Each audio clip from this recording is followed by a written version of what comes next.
Hola, bienvenidos a la segunda temporada de Art Talk Podcast. Yo soy Marily Torres. Antes de empezar, me gustaría invitarte nuevamente a que recibas el newsletter que mando semana a semana. ¿Cómo lo puedes hacer? Vas a marilitorres.com/suscríbete.php, me dejas tus datos y semana a semana estarás recibiendo 5 puntitos de arte. Mi invitado del día de hoy es el artista uruguayo Walter Cruz. De formación mexicana, cubana y argentina, en su obra plasma lo emocional, utilizando elementos de la vida cotidiana, personas y principalmente lugares. Walter ha realizado 33 exposiciones individuales en diferentes foros, en galerías, en museos, en foros culturales de Uruguay, Argentina, Cuba, México y Canadá. Te dejo con esta grata charla con Walter Cruz. Hola Walter, muchísimas gracias por platicar conmigo hoy en Art Talks. ¿Cómo has estado? ¿Qué tal, Marily? ¿Cómo estás? Bien. Muy bien, la verdad. Con bastante trabajo, empezando un año con mucha fuerza, con mucho cambio incluso, ¿no? Porque es un año que nos propone bastante reto. Yo creo que el año pasado sí nos cambió toda la perspectiva. Exacto, nos cambió la perspectiva y ahora nos deja trabajar distinto. Exactamente, trabajamos desde casa, aunque según yo lo he estado viendo y lo he estado sintiendo, la actividad en la pintura es una actividad muy de casa, ¿no? Muy de este orden de estar encerrado largas horas y mucho tiempo en este diálogo personal e íntimo. Creo que solo así, como según yo lo entiendo y según ha sido mi experiencia, solo así pueden salir como estos así cúmulos intensos de creatividad y realmente puede aflorar desde adentro lo que uno trae y lo que has estado trabajando durante tanto tiempo. Entonces para mí el encierro es un poco bastante conocido realmente. Si pasar horas en el estudio es algo como natural para nosotros, aunque creo que el tema de sociabilizar sí hace un poquito de falta, ¿no? Siento que para seguir nutriendo tu trabajo, tu pintura, pues realmente te alimentas de lo que pasa afuera, ¿no? En el estudio, por supuesto, te sientas y ahí lo aterrizas, pero finalmente todas esas ideas, emociones, sentimientos, vivencias, viene de lo que observas o de lo que personalmente vives, ¿no? Entonces, ahora será... A mí me ha dado como muchas posibilidades de preguntarme así profundamente qué es lo que está pasando en el mundo del arte, en el mundo actual, ¿no? En esta etapa de la contemporaneidad en el arte. ¿Por dónde están girando las cosas? ¿Qué es lo más novedoso que se está viendo? Y creo que últimamente me he estado dedicando bastante y ha sido como bastante mi hobby ver muchas cosas de arte contemporáneo. En un principio no entendía muy bien de qué trataba esta cosa del arte contemporáneo y no entendía muy bien qué era lo que pasaba, digamos, con esta nueva manera de ver el arte, ¿no? En donde todo pareciera ser que todo es posible, desde poner un vaso con agua hasta cualquier otra cosa que se nos ocurra pudiera ser posible, ¿no? Y entonces eso me hizo preguntarme profundamente y creo que estaba aprovechando bastante este tiempo para dedicarme a estudiar un poco más, que creo que es una actitud dentro de nuestro trabajo que es bastante positiva, ¿no? Tratar de investigar qué es lo que está pasando en el mundo y qué es lo que está pasando en particular en nuestro mundo del arte. Y bueno, yo creo que este encierro lo he aprovechado bastante para eso, la verdad. Totalmente, oye, pero dices algo súper importante, porque yo en cierto punto también he estado un poco dedicándome a investigar cómo es que se está transformando el mundo del arte y con este tipo de conversaciones pregunto, ¿no? O sea, cada época que el ser humano ha vivido se ve reflejada en el arte de cierta manera, ¿no? El impresionismo, el expresionismo, o sea, no sé si este encierro vaya a generarnos una nueva corriente en cuanto al arte, no lo sé, pero sé que muchos artistas como tú se han dedicado a investigar, a ver y siguen trabajando. Entonces, sé que se verá reflejado de alguna manera. Ahora, no sé qué tanto sea esta parte de encierro y no nada, y que sea más bien lo que estemos buscando sea hacia adentro, ¿sabes? Porque al principio de la cuarentena, cuando empezó todo esto, empecé a ver mucha obra de pues las mascarillas, como de lo que estábamos visualmente no acostumbrados. Pero ahora que es prolongado, nos lleva a justamente lo que tú dices, a analizar qué está pasando adentro, ¿no? En el mundo, en nosotros, o sea, no sé, ¿qué piensas de eso? A ver, compártenos.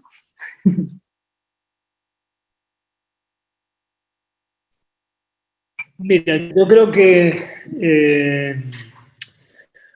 un poco lo que ocurre es que con el arte siempre nos falta un poco de distancia histórica. No vamos a poder ver hasta dentro de unos años qué fue lo que se produjo hoy día. Creo que andamos un poquito, en este momento, como siempre, andamos un poquito a ciegas, ¿no? Un poco tentando y tratando de adivinar bien en dónde meter los pies, en dónde aterrizar. Y creo que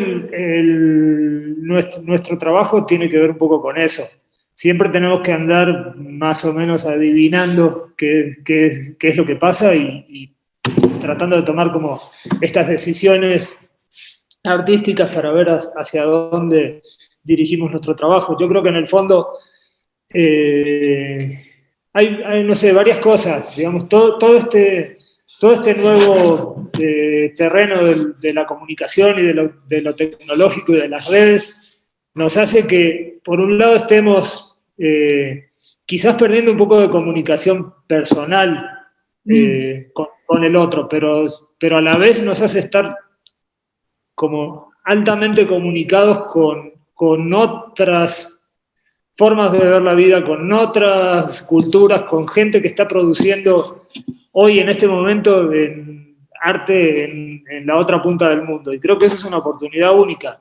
Yo no soy así el más fan de la tecnología, pero indudablemente son las herramientas que tenemos en este momento y creo que lejos de seguir peleándonos con esto, creo que lo tenemos que empezar a asumir en nuestra vida. No sé, por lo menos a mí esa ha sido la reflexión que me ha ido cayendo en este último tiempo, ¿no? Es decir, bueno, tenemos estas herramientas, tenemos este cúmulo brutal de información que está flotando en la red y creo que de alguna manera hay que tratar de analizarlo, hay que tratar de optimizarlo y usarlo a nuestro favor. Ya no como pérdida de tiempo, como divertimento, sino como un material que nos sirva como para tratar de orientarnos en esta nueva configuración del mundo que se nos ha puesto por delante. Totalmente. Fíjate que creo que entramos a esta parte de tecnología en el trabajo de una manera que no esperábamos que fuera tan abrupta, ¿no? Si muchos ya por ejemplo, muchos artistas que yo conozco venden su obra solo por redes sociales y tal vez no con galerías, o sea, y digo, bueno, qué padre, ¿no? Que antes de que todo esto pasara, ellos ya estuvieran muy metidos en eso. Sin embargo, creo que la tecnología en el mundo del arte nos agarró de repente así, bueno, como a todo el mundo realmente pienso, como medio desprevenidos, lo usábamos más de divertimento, de entretenimiento, y de repente, pues vinieron hasta las exposiciones pues, multisensoriales que, oye, tienes que hacer ahora videos con tours virtuales para que la gente pueda estar visitando un museo, ¿no? Todas las clases se pasan en línea, necesitamos esta distancia física, pero no perder la distancia social ni personal, y estas herramientas son eso, herramientas para comunicarnos, como dices. Y creo que nos toca subirnos al barco y estar presentes al final del día, como dices, o sea, es incluso parte de la investigación de qué está pasando en todo el mundo. Creo que sí, creo que es una parte importante. Mira, y por otro lado, haciendo un poco de historia, también podemos ver que la tecnología ha estado ligada al arte. Perdón, se Sí, cortó. te decía que a través de la historia del arte, este aspecto de lo tecnológico, del último avance de la tecnología, siempre ha estado relacionado y siempre ha ido de la mano con los movimientos artísticos. Entonces tampoco es nuevo que ahora esta tecnología que tenemos al alcance de la mano la estemos tratando de utilizarla, ¿no? Ha habido muchos ejemplos en la historia del arte en donde han sido los adelantos de la tecnología los que iban de la mano y los que marcaban los cambios en las etapas históricas que tienen que ver con la evolución del arte. No sé, por ejemplo, cuando los pintores utilizábamos desde hace mucho tiempo los espejos cóncavos, la cámara oscura, después la fotografía, después los avances de la química y de la óptica, que los impresionistas, por ejemplo, pudieran, el solo hecho de poder tener la pintura, nuevos pigmentos sintéticos y la pintura en un tubo metálico, puedo hacer un cambio, puedo hacer que los pintores del siglo XIX pudieran salir a pintar al aire libre, cosa que era muy difícil porque antes tenías que estar en tu taller moliendo los pigmentos y necesitabas como un gran taller con un montón de ayudantes para poder solamente producir los colores que necesitabas para pintar. Entonces, yo creo que el arte siempre ha ido de la mano con la ciencia y con la tecnología. Es más, yo te diría que han sido uno solo, bien. Como en otras etapas de la historia del arte, en esta etapa de la historia del arte tenemos estos recursos, son los que hay y son los que en cierto modo también podemos utilizar. Pero sin pelearse, todo lo demás existe también. Pero también tenemos estos otros avances que son los de la tecnología, el hecho de poder estar en contacto y en comunicación con otras exposiciones, con otra gente. Yo no lo veo, la verdad, nada mal. Me parece que simplemente es un reto que tenemos que asumir. Y lo tenemos que asumir nosotros como artistas y lo tienen que asumir también las instituciones, porque ha habido una crisis bastante fuerte de este aspecto de lo presencial, ¿no? Está bastante difícil ir a una exposición, ya por lo menos por ahora, esta cuestión de la presencialidad en las inauguraciones de las exposiciones, en los museos, está más difícil. Yo sé que el hecho de ver la obra de manera presencial es insustituible, pero por otra parte, en este momento es bastante poco probable, entonces tenemos que hacer algo al respecto, tenemos que ver cómo nos ubicamos en esto. No estoy diciendo cuál es la mejor manera, ¿no? Yo creo en lo presencial y creo en el arte original. Pero por otra parte, si el acceso está tan difícil en este momento, tenemos que buscarle también la vuelta y buscarle la manera de llegar, porque finalmente el hecho artístico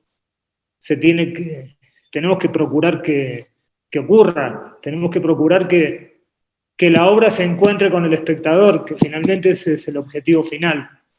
Ya no importa si se trata de ir a ver la obra colgada en una galería, ir a ver la obra colgada en un museo, o mostrarla por cualquier red social. Lo importante es que finalmente el mensaje llegue a donde tiene que llegar, o a quienes tiene que llegar, y mientras más se pueda distribuir, yo creo que tenemos más posibilidad de que ese acto casi mágico, que es el encuentro de lo artístico con una nueva sensibilidad de otra persona, con la subjetividad de otra persona, es lo que tenemos que procurar. Y creo que los medios que sean necesarios para eso los tenemos que aprovechar y utilizar. Oye, cuéntame un poquito acerca de tu proceso creativo. ¿Cómo empieza? ¿Dónde nace? Porque para poder, pues, mostrárselo al mundo, pues primero el trabajo, pues necesitas hacer todo un proceso creativo, desde bocetaje, desde la idea, desde anotar, post-its, no sé. Cuéntanos un poquito, por favor, de eso. El proceso creativo es un proceso bastante complejo. No tiene, o sea, yo no tengo una metodología demasiado estricta o demasiado como planificada, ¿no? Creo que el único secreto que he encontrado a través de los años es la permanencia dentro del taller. Creo que eso es como lo más importante, ¿no? Las horas frente al trabajo. Y como tal, yo a veces, en general todos los días le dedico un rato a la pintura. No quiere decir que solamente me dedique a pintar, también me gustan otras cosas, digamos. También estoy haciendo algo de escultura, también hago algo de obra sobre papel, he hecho grabado, en definitiva, muchas de las manifestaciones artísticas, por decirte, eso es lo que puedo considerar mi trabajo. Por otra parte, también me gusta la música, me gusta mucho la literatura, me gusta mucho el teatro. O sea, he participado en otras manifestaciones artísticas y a mí me parece que todas van hacia lo mismo.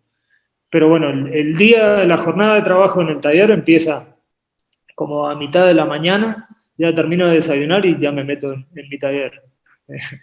Y en mi encierro autoprovocado. Sí. Ahí empiezan a ocurrir las cosas. De pronto, una mañana la dedico a leer sobre arte o sobre filosofía, o a ver algunos documentales sobre arte. Siempre estoy escuchando música. Ahora no tengo música puesta para que se escuche clara acá la conversación del Zoom, pero en realidad aquí en el estudio siempre tengo música, ¿no? Siento que la música es lo que me pone como un ritmo y un timing, y aprovecho ese ritmo y ese timing y esos niveles que tiene la música, eso, o a preparar material, digamos, hay varias etapas, por ejemplo, en el trabajo de la pintura, hay etapas que son más materiales, digamos, hay que preparar los soportes, hay que hacer un poquito de trabajo de carpintería, hay que hacer un poquito de trabajo previo, digamos, ¿no? Para tener... Hay mucho trabajo de planificación también. ¿Y qué escuchas mientras trabajas? De todo. A mí me gusta mucho el jazz y me gusta mucho la música clásica. Y siempre, casi todos los días, escucho un rato de ópera, un rato de música clásica y bastante jazz. Y un poco de jazz latino también.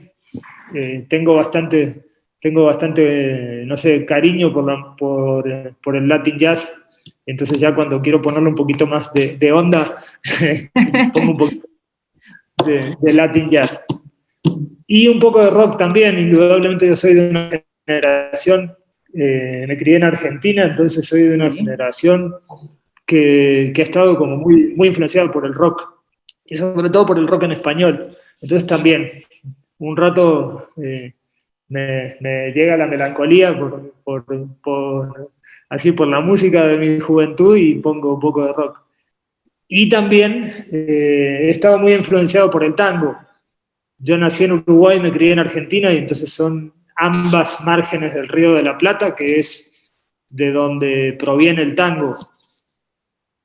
Bueno, a veces me pongo unos tangos así y entiendo muy bien de qué se trata y eso me trae como mucha relación con mis orígenes, con mi familia. Fíjate, yo creo que eso, la música hace ciertas conexiones, ¿no? Con tiempo, con espacios, o sea, con recuerdos, o sea, nos lleva, como que nos transporta. Y creo que eso hace en realidad, pues, el arte, ¿no? O sea, hace que se conjugue todo, que te sientas cómodo, a gusto en ciertas situaciones. Yo también soy de poner musiquita. Me gusta también el jazz, lo disfruto un montón. Y bueno, también intento ser músico y eso lo hago como hobby más bien. Pero llega un punto en donde la verdad es que nada es un hobby, todo es parte del proceso complejo que es el de la creación artística. Y bueno, aquí se conjuga, en el día de trabajo se conjugan todas las cosas. A veces tengo un poco más cargado sobre la planificación y sobre el trabajo de comunicación. También estoy empezando a vender mi trabajo en las redes sociales y también hay que dedicarle un rato a la comunicación, a las redes, a investigar. Otro rato hay que dedicárselo a la creación plena, digamos, que es el hecho de ya solo concentrarme en pintar. Yo en una época tenía la fantasía de que podía dedicarme solamente a pintar y sin preocuparme de otra cosa, y eso realmente no es cierto, ¿no? Esta cosa romántica de que uno como pintor solamente puede estar en la abstracción y solamente concentrado en la pura creación artística, y eso no es del todo cierto. Hay que estar involucrado plenamente conectado con varias dinámicas, y además es realmente, sinceramente, es mucho más sano estar como metido en varias cosas, ¿no? En varios planos distintos. Estar con un pie, digamos, en la abstracción y con otro pie en la realidad, o en lo que se podría llamar la realidad, ¿no? o en otro aspecto un poco más material de la realidad.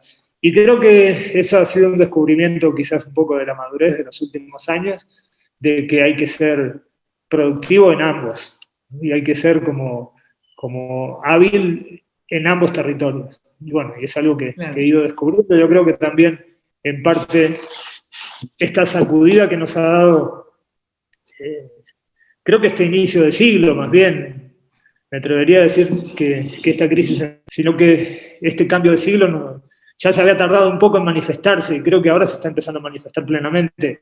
Ahora el siglo XXI tiene su propia definición. Antes parecía como una extensión del siglo XX todavía.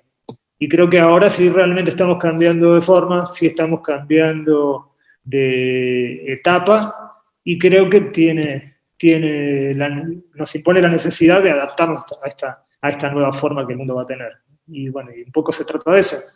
¿Crees que todo esto sí se vea reflejado dentro de pocos años o muchos, como habías comentado? ¿No? Pienso que más bien esta comunicación que ahora es tan rápida, igual nos acorta el tiempo, porque lo que estamos haciendo con eso es acortar el tiempo en todo, ¿no? Todo tiene que ser rápido, todo tiene que ser ya, en días, a lo mucho, ¿sabes? Entonces, igual con lo que hablábamos hace un rato, ¿no? De cómo se transforma el arte ahora a estos tiempos, igual no se verá dentro de tantos, yo creo que se verá dentro de poco tiempo por eso mismo, ¿no? Yo creo que sí, creo que hay una aceleración también de los procesos. Hay algo que he estado observando que es muy marcado también, que todo se ha recargado mucho sobre lo visual. Ahora la comunicación visual es instantánea, ¿no? Entonces, siento que como la humanidad, digamos, tiene una exposición a la imagen muchísimo más fuerte, muchísimo más constante, muchísimo más poderosa. Entonces, también eso impone un reto a nosotros quienes trabajamos con la imagen, porque tenemos que mostrar una imagen que muchas veces es estática y que no es tan intensa y tan veloz y tan rápida como la imagen digital, que se mueve, que cambia, que dura 3 segundos y que ya está cambiando, y siempre te mantiene como enganchado, ¿no? Con lo que viene, con lo siguiente y con lo siguiente. Entonces eso hace que indudablemente también las artes visuales tengan que cambiar. Claro. En algunos casos creo que tiene algunas mutaciones que son muy favorables, que son muy intensas, y que son muy importantes, y otras no son tan afortunadas, ¿no? Pero creo que sí, que el aspecto de las artes visuales ha ido cambiando, y creo que es justo que así sea también, porque son otros tiempos, ¿no? Estamos hablando con otros humanos ahora, estamos Sí. interactuando, intercambiando con otros humanos que tienen una capacidad enorme de ver imágenes en movimiento, y tienen una comunicación enorme con la visualidad. A mí me tocó, probablemente había televisión en blanco y negro, ¿no? Y nosotros nos tardamos, mi familia se tardó años en comprar un televisor. Y solamente había una programación en la tarde, que era lo que podíamos ver, a lo sumo veíamos 2 horas de televisión. Y el resto era jugar en la calle y Claro. treparse a los árboles. Es otra visión del mundo totalmente diferente. Y ahora ocurren otras cosas distintas. Yo no las juzgo como buenas o malas realmente, ¿no? Creo que simplemente es diferente. No creo que la infancia que yo tuve sea aplicable o deseable en este momento actual, ¿no? Simplemente tuve una visión del mundo distinta. Y creo que la capacidad de adaptarnos a lo nuevo también es algo que tiene, no sé, es algo que viene con la especie humana, y creo que es algo que nos hace bien realmente, ¿no? Pero a mí me ha tocado vivir en este cambio. Yo, no sé, cuando me tocaron los inicios de la computación, me tocaron los inicios de la era de la comunicación, del digital, o sea, me tocó ver casi un panorama bastante amplio de la segunda mitad del siglo XX, y este nuevo aspecto y este nuevo pedazo del siglo XXI que nos está tocando ver, ¿no? Y eso a mí me estimula mucho. Y eso creo que en parte es lo que me motiva en mi trabajo. O sea, yo a veces, de una especie de homenaje a las cosas viejas que van quedando caducas, como las construcciones viejas. Yo trabajo mucho el tema del paisaje urbano, Sí. y en general es bastante melancólico mi trabajo, en el sentido de que hago una especie de oda a todo lo que queda abandonado por el tiempo. Es un aspecto que creo que tiene que ver mucho también con mi formación, y con esta cosa, y con esta melancolía de mi tierra, y con esta melancolía del tango incluso, ¿no? Que siempre es una especie de homenaje a los tiempos pasados. Pero no quiero, en ningún momento creo que todo tiempo pasado haya sido mejor. Creo que cada tiempo tiene sus retos. Y también estoy muy contento de vivir en este presente. Simplemente mi reflexión es sobre las cosas que van quedando viejas, y a veces esas cosas viejas siguen teniendo sentido. Esas construcciones que se rompen un poco, y que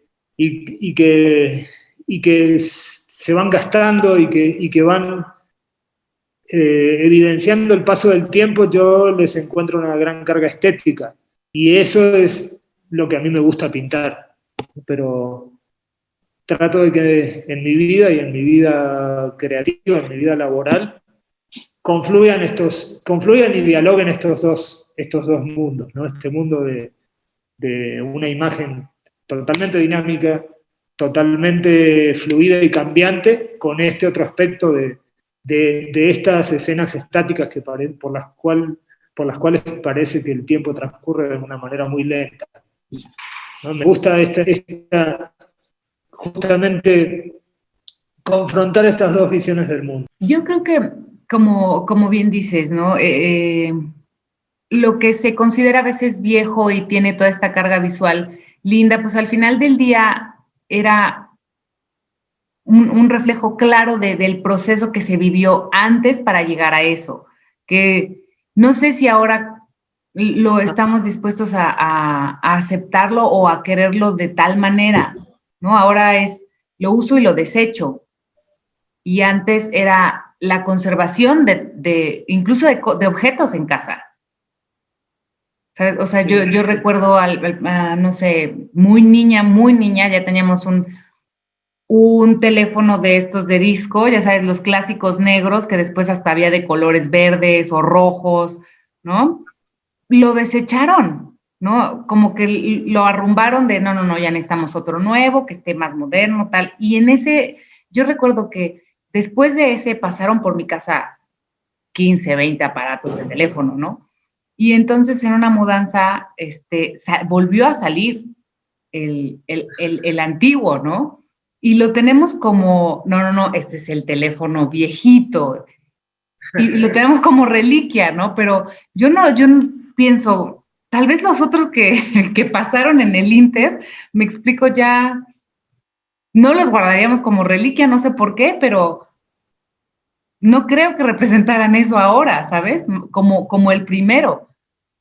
Pero marcó sin duda una línea, un trayecto, o sea, todo lo que pasó para eso, ¿sabes? Como para tenerlo y después que desapareciera y luego que volviera a aparecer y cuidarlo y tenerlo en el hall de la casa, por ejemplo. No sé si ahora pase lo mismo. justamente ese tipo de cosas son las que a mí me gusta, en las que a mí me gusta detenerme como tema de mi trabajo. Yo ahora llego a visitar a mis padres que viven en Buenos Aires y encuentro la misma mesa con la pata amarrada con un alambre. Y entonces creo que eso es una característica. Para empezar, tiene mucho que, es un recuerdo muy personal y muy íntimo y tiene que ver con mi relación con mi familia y con mi propia infancia, ¿no? En donde estábamos con cositas que nos encontrábamos y hacíamos este tipo de cosas. Hacíamos las pelotas de fútbol con trapo. Tenía casa hecha en los árboles con pedazos de lámina y con pedazos de madera vieja. Esos eran mis juegos de infancia, entonces para mí tienen un valor muy importante. Pero por otra parte, yo creo que esta característica de esta cosa precaria, pero que a la vez, no por ser precaria, no desafía también el paso del tiempo. Y no por ser precaria no deja de ser funcional, en cierto modo. Entonces yo creo que eso es una característica que es un poco, por decirlo de alguna manera, yo sé que se comparte con otros lugares, pero es muy latinoamericana también. Sí. O quizás muy tercermundista también. Y bueno, un poco es esa visión la que a mí me engancha bastante, ¿no? Porque yo me ha tocado vivir en otros países de América Latina en donde eso es un denominador común, donde, por ejemplo, muchos de los paisajes que yo pinto son paisajes recurrentes en los barrios marginales de varios lugares, por lo menos de nuestro continente. Y entonces creo que eso es un poco lo que rescato. Creo que tienen esta cara de lo que hacemos los latinoamericanos, que en definitiva guardamos el teléfono viejo y algún día le damos otra utilidad y ahí está arrumbado y de pronto sale y lo convertimos en otra cosa. Y este hecho casi mágico, digamos, de recomponer las cosas y restablecerlo y además poner al lado lo más tecnológico y lo más novedoso al lado de lo más viejo y lo más caduco. Yo creo que esta comunicación es un aspecto único de nuestra idiosincrasia. Y ya te digo, seguramente está compartida con la idiosincrasia o con la manera o con la estética de otros pueblos también. Pero creo que es algo que nos hace, nos identifica como latinoamericanos, ¿no? Esta cosa esta sorpresa a veces, ¿no? De cuánta imaginación puede tener la gente para reparar lo que parecía que no tenía ninguna utilidad. Y bueno, claro, mi vida personal y mi casa está hecha de eso, ¿no? de puras cosas hechas de a pedacitos. Con un toque súper especial, ¿no? Fíjate que ese teléfono, después de un tiempo en esta casa lo conectamos otra vez a la línea, o sea, la línea telefónica.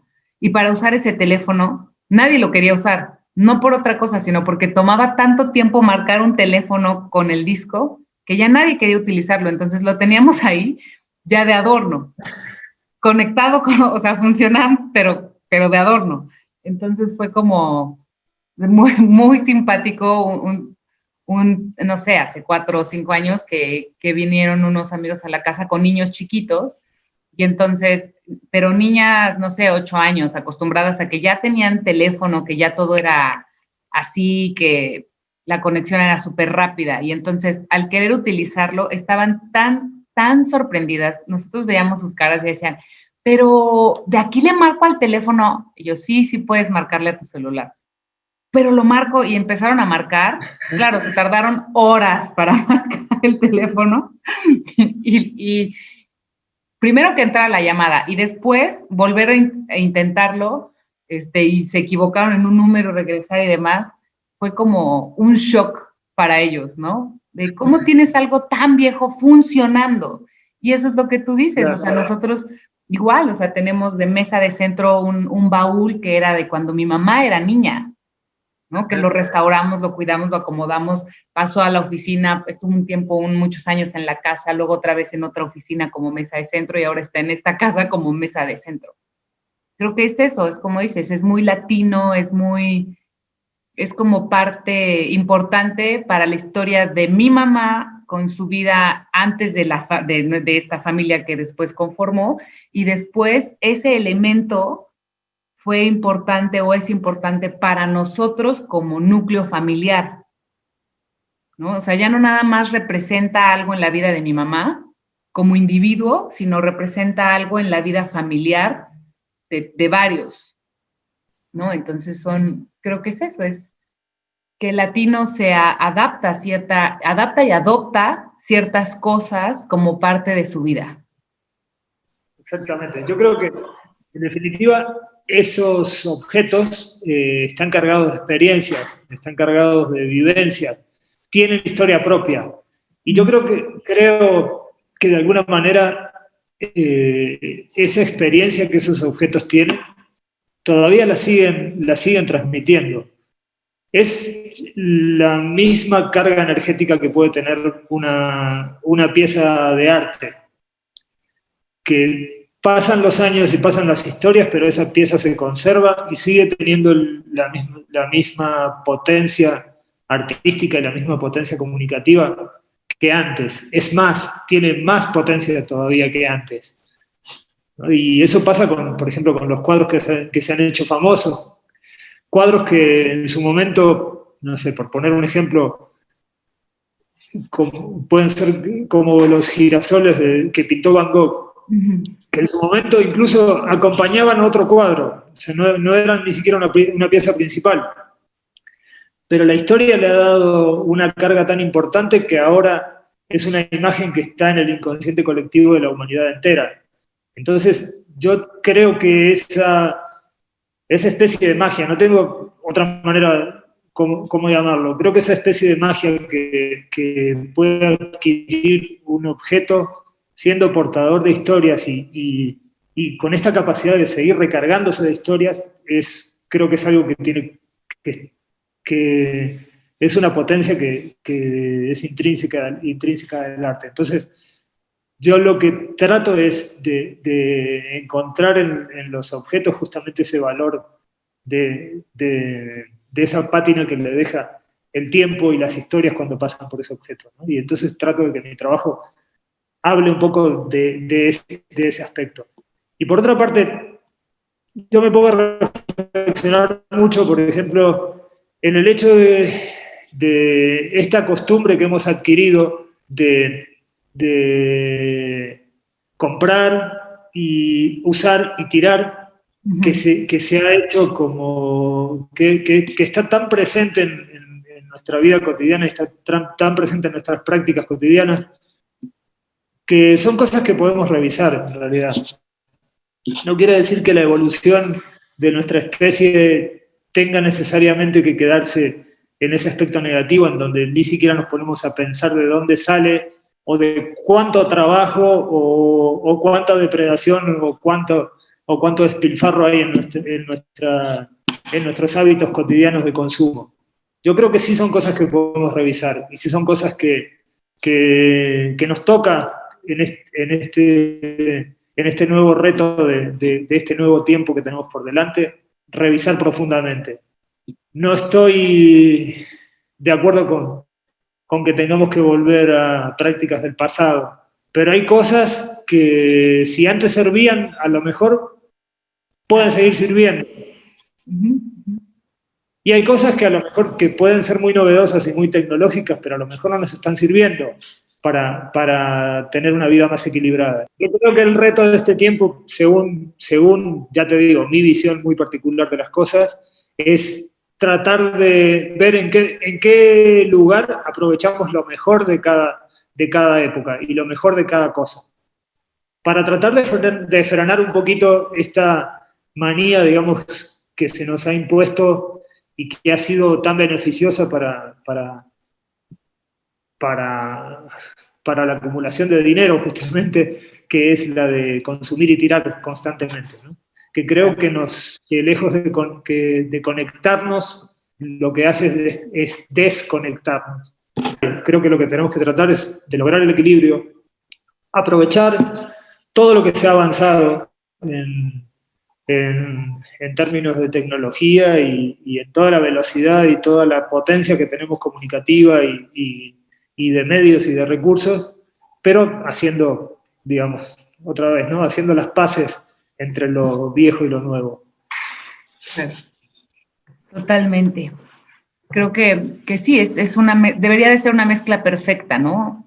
Teniendo, pues, lo vivido, las inexperiencias y además lo nuevo en la mano, ¿no? Creo que sería lo ideal, un equilibrio. Sin embargo, creo que sí, efectivamente nos estamos yendo más a la parte de desconectarnos de cierta manera para no mirar hacia adentro, que también es una parte del proceso incluso de ver y de percibir ciertas obras, ¿no? O sea, necesitas cierto reconocimiento interno para conectarte con obras y piezas que de manera energética o como lo quieras ver, hacen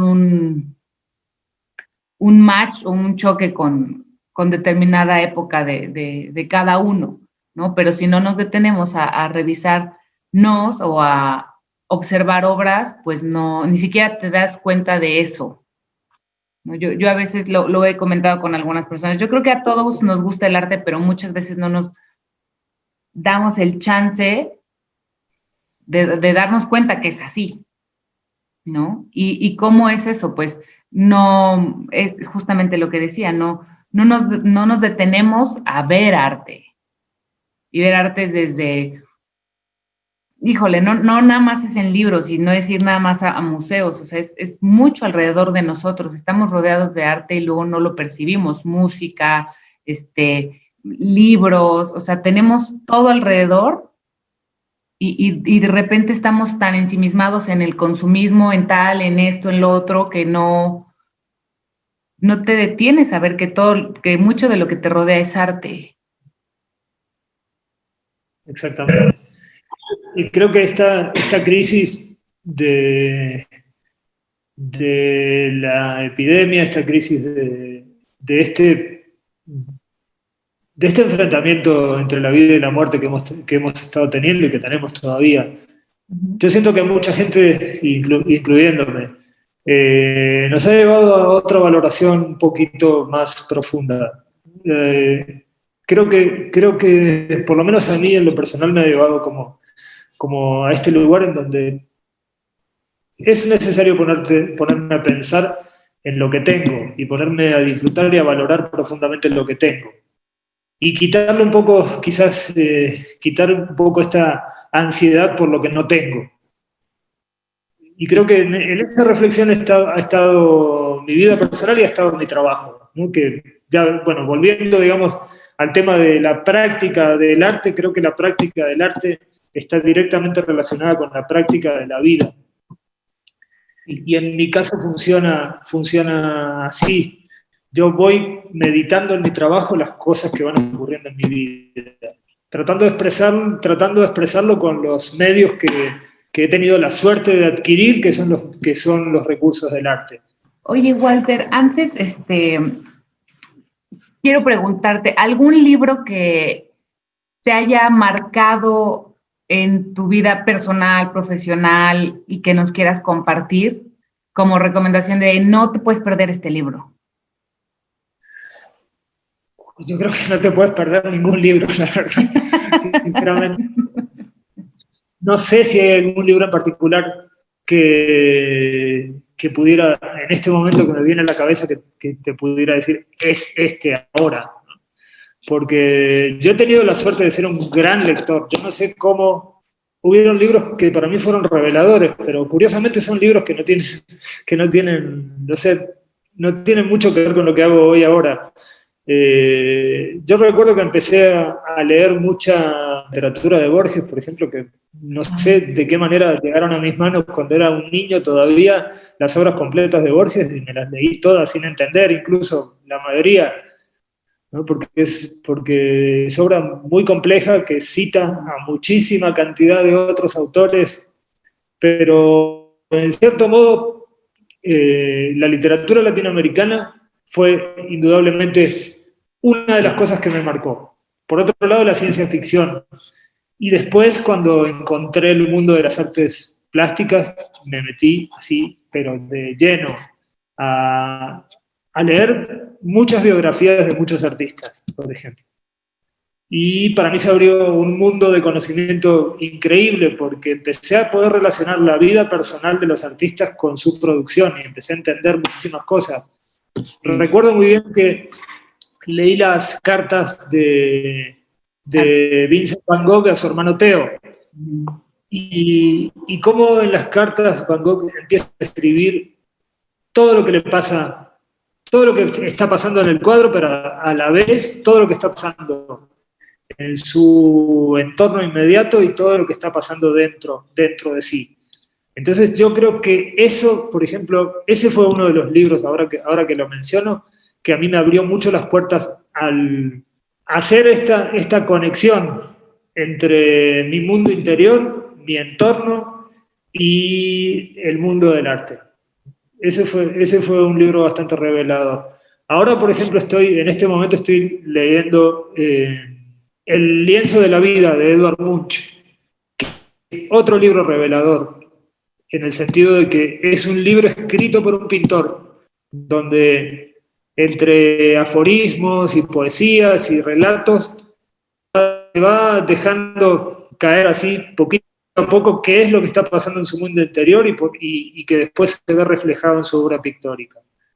Oye, ¿escribes? Porque pienso que además serías como un gran escritor, ya sea poesía o ya sea estas reflexiones de vida. No escribes todo lo que pasa por tu cabeza. Yo tengo alguna libreta en el estudio en donde de repente escribo cosas. Algunas me animo a subirlas, no sé, las pongo en un catálogo, las pongo, o sea, como que las muestro. No todo, alguno que otro. Pero nada. O sea, pienso que tú creo que tendrías un acervo pues grande. Sí, escribo, ¿verdad? Sí, tuve que admitirlo para mí mismo. Hace relativamente poco, hace unos años, empecé a darme cuenta de que sí escribo y que además tengo que hacerlo como ejercicio profesional también. Y eso también lo descubrí de la propia lectura, de leer los textos que escribía Cézanne, de leer los textos que escribía Van Gogh, de leer los libros de Kandinsky. Muchísimos pintores que son los que ahora son referentes nuestros, también eran escritores, quizás no eran escritores profesionales, pero sí lo eran. Y desde hace unos años, bueno, hay que hacer de la práctica de la escritura también una práctica un poquito más sistemática. Y sí escribo, y igual que tú, los textos los uso a veces para los catálogos, a veces los uso para acompañar alguna serie, y a veces los uso como reflexiones personales. Y creo que de alguna obra. Desde que empecé a hacerlo de una forma un poco más sistemática, un poco más organizada, no podría decir, con el profundo respeto que le tengo a la literatura, no me atrevería a decir que soy un escritor, y sí siento que es algo que tiene que ver con nuestra práctica, así totalmente. Está totalmente relacionado con la pintura, el ejercicio de la escritura. En definitiva. A mí de repente igual siento que no lo sé hacer. O sea, honestamente lo tengo que decir, yo siento que no lo sé hacer. Sin embargo, entre seguir estudiando y seguir tomando cursos y demás, pues de un tiempo para acá me he soltado más a escribir y a hacerlo, y a incluso hacerlo relativamente público, poniendo esos escritos en catálogos o acompañando la obra o así, ¿no? Y me siento cómoda. Un poco tal vez temerosa, como cuando muy al principio, bueno, no, al principio de mostrar mi trabajo, era como este miedo natural que sientes, así me sigo percibiendo, ¿no? Pero creo que es natural. ¿Dónde muestras tu trabajo? ¿En redes sociales, en galerías, en tu página web? Mira, en este momento trabajando bastante en mis redes sociales, ¿no? En Instagram sobre todo. Por otra parte, acabo de llevar obra para la casa de subasta Morton, que es de la Ciudad de México, y se van a poner en las 2 próximas subastas. Creo que esta es en febrero y otra es en abril. Y bueno, estoy trabajando con esa casa de subastas. Me aceptaron obra por segunda vez para las próximas 2 subastas de este año. ¡Qué padre! Y no tengo como tal una galería por el momento. Trabajo con distintos, más bien ahora estoy un poco más por mi cuenta, tratando de impulsar un poco el arte por las redes. No creo que sea el único camino, creo que tenemos que hacer de todo. Totalmente. Oye, Walter, muchísimas gracias. Nos has dado una cátedra fabulosa, y de verdad gracias por tu tiempo, por esta increíble conversación. Muchas gracias. Te agradezco muchísimo a ti, y que lo que tú haces, que el trabajo que tú estás haciendo de promover y de difundir nuestro trabajo por medio de podcast, de video, de redes, ¿sí? Sirva para comunicarse con mucho más gente, que estoy seguro que sí lo va a lograr. Así que bueno, un abrazo y un saludo enorme a ti y a todos los que nos vayan a escuchar en los Muchas gracias. ¿Qué te pareció este capítulo? Envíame tus comentarios por mensaje directo en Instagram, en @marilitoresd. Ayúdame a compartir este capítulo con quienes sabes que gusta del arte, y no te olvides de seguirnos en todos los canales. Nos puedes encontrar en Spotify, en Apple Podcasts, en Google Podcasts, etc.